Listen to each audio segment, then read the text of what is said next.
Hi sa inyong tanan, maayong adlaw, and karon kay mga unta ninyo.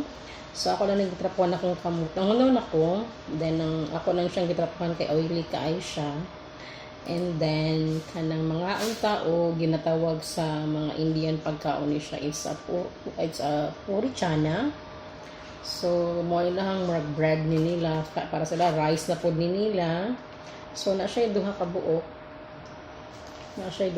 Sa mga flour kana siya. So they call this as puri chana.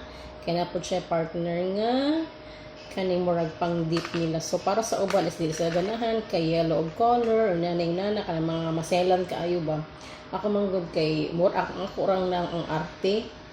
Pero arte lang ko sa batasan sa tao, arte ko sa kuan nga dili maayo batasan nga tao, arte ko.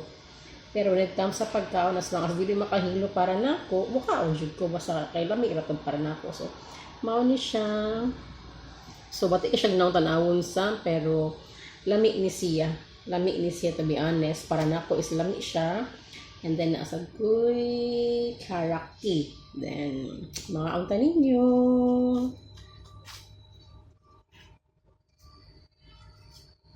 So ano lang siya. Then i-dip ni mo. Maon. Para nako dami. Ano siya?